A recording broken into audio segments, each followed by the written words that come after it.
The second decade saw the transformation of the college from the Institute of Public Administration to the Graduate School of Public Administration. And later on, it was renamed the College of Public Administration. We established the 3 centers, which are focused on, or which are called the Local Government Center, the Administrative Development Program, and the Philippine Executive Academy, which trained top executives of the country. We continue to do our work in the degree granting programs in the research and extension. And we established the Doctor of Public Administration program from 1968 to 69.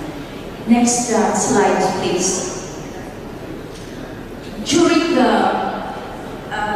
our key participation in governance reforms was in the revision of the administrative code, and that was in 1963. In the third decade, we had collaborative, but at the same time, a growing critical stance on the Marcos administration, the period of the martial law.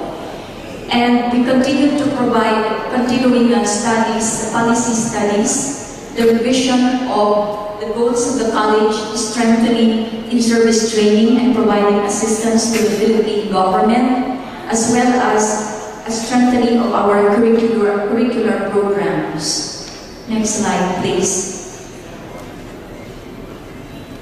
During the fourth decade, the 1983 to 1992, we have once more a revisit of the college goals.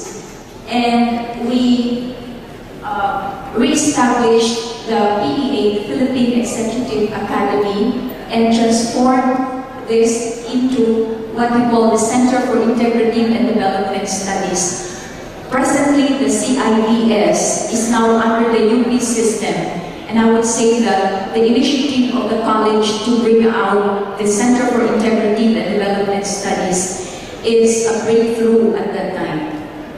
Then we have the continuing work on instruction, curriculum development, and our contribution to key governance reforms were our input to development proposals of the then Institute of Agrarian Studies and the inputs to the Comprehensive Agrarian Reform Program. So we were working closely with the Department of Agriculture and the Department of Agrarian Reform.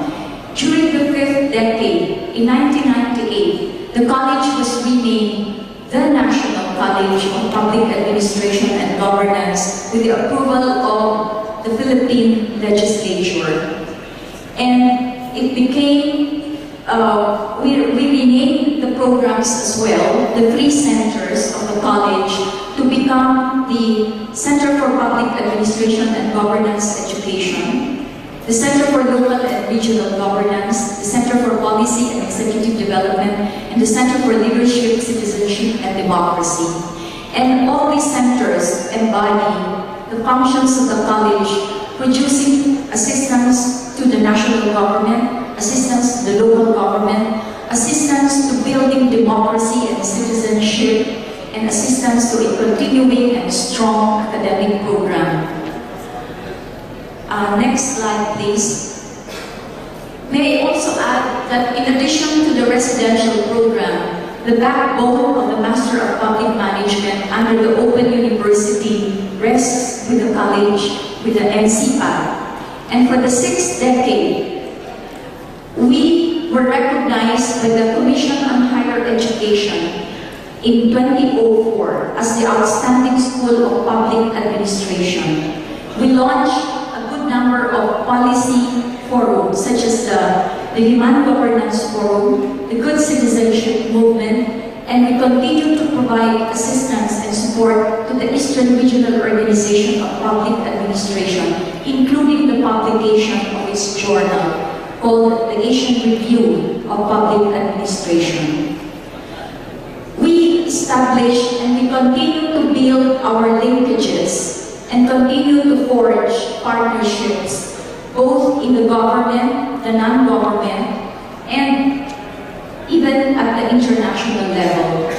Today, I am proud to say that the NCPAD is considered as the regional center for the citizen-led democracy assessment the Asia Pacific, which is linked to the International Institute for Democracy and Electoral Assistance, which is based in Stockholm, Sweden. It is an intergovernmental organization of 27 member states, and we commit ourselves to pursue a citizen-led democracy in the region, not only in the Philippines.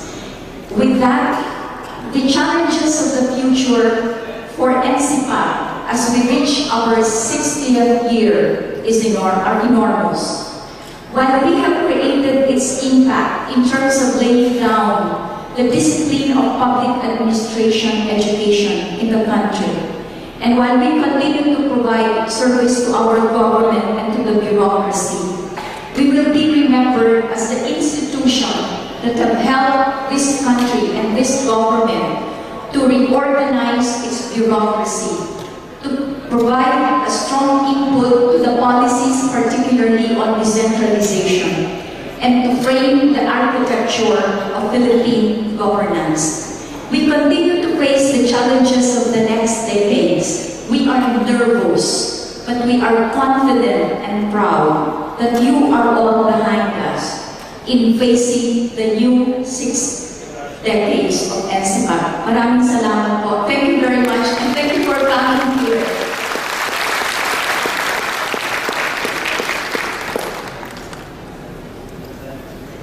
Thank you, Dr. Ko. May I just repeat, this is an informal session. This is an informal gathering of reflection. That is why maybe you're wondering why we don't have the national anthem. We shall do that in the second plenary session, and that's the formal opening. Alright? So we now proceed to the second sharer. Our second sharer this morning is former Dean of the National College of Public Administration and Governance. He teaches courses in comparative public administration. He serves as resource person and consultant to the needs of local government of the Philippines.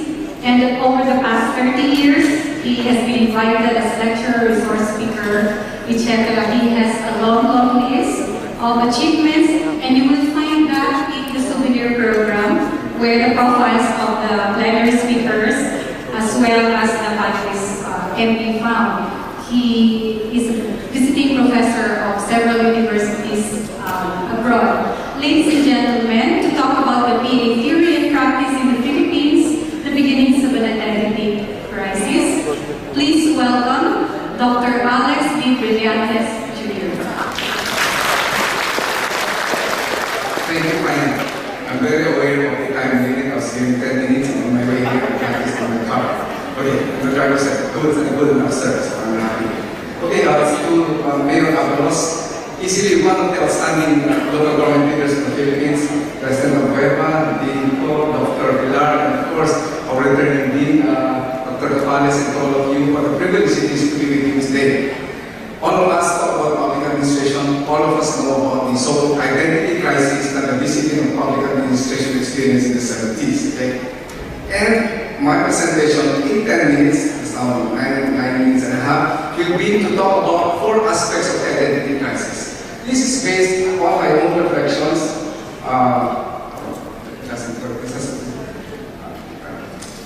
Does this work? Okay. It is based on my own reflections of having taught at NCPA for some time, and I did a quick survey. I earlier did a presentation of this at the Graduate School of Public Administration in Seoul National University. The point being that we reflect on the state of PA in general, and we reflect on the state of PA in the Philippines. And in their own discussions, learning from Dr. Pilar, learning from Dr. Daniel, people have written about identity crisis, I came up with 4 areas of the identity crisis.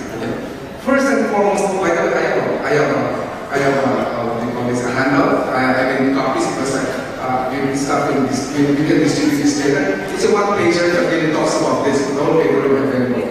And 4 areas: excessive Western influence on Philippine public administration, the disconnect between theory and practice, hindi naglalanding, as my favorite good, very honored friend Tony Moto would say, kailangan ng public na tayo mag-landing, hindi dapat tayo nasa theory at lamang. Ikatlo po, ang impact ng public land. We have been talking about making analysis of many things, but at the end of the day, what has been our impact? Of course, we have had a lot of achievements as pointed by Dean self-examination. I think we should continue to be critical of ourselves. And the fourth would be the study of institutions. Many times, many of us have heard about institutional analysis. They say, it is important. Institutions matters, especially Douglas North, the Nobel Prize winner, said that. But hey, I mentioned this in Korea. Yung PhD about institutions for the longest time. Pero ngayon lang yata kumakagat. Ang point ko, bakit hindi masyadong pinapansin ang PA? I just have to detail. Can you have the next slide, please? Okay, so those are the four aspects. Do it in the next 8 minutes. First, there is a crisis of public administration in the Philippines owing to the very nature of the discipline, considering the inordinate influence of Western theory upon Philippine public administration. It has to assert itself and even develop an indigenous form of Philippine public administration.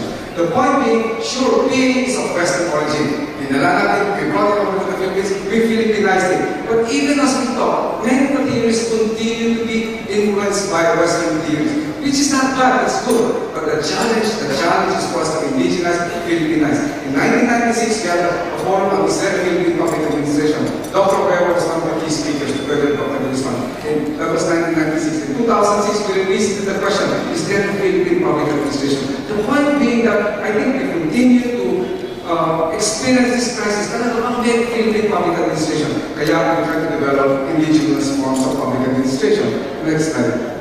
So I mentioned the second aspect, bridging the theory between practice. Sabi ng aking isang paboritong senador, alam mo, minsan tayo sa academic, approach tayo ng approach.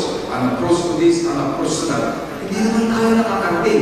Pero importante rin po, di ba? An approach to tayo mga academics. The point being that it is very, very important that our theories find their way into implementation. Next slide. So that's a praxis.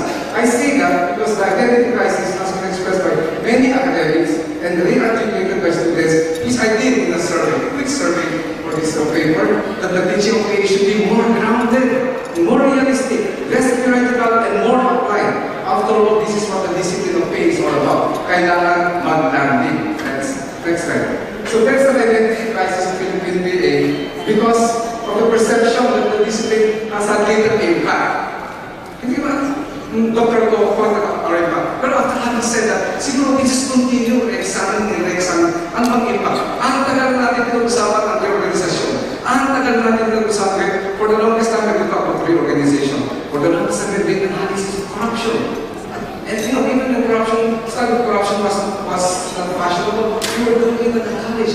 Up to today, of course, we're not blaming ourselves, definitely not. But up to today, we continue to be one of the more corrupt nations in this country. What has been the impact? I think it's very, very important that in this self-assessment, self-examination, we're not judging ourselves, but certainly we have to have a serious re-examination of this. So, has it been grounded? Third,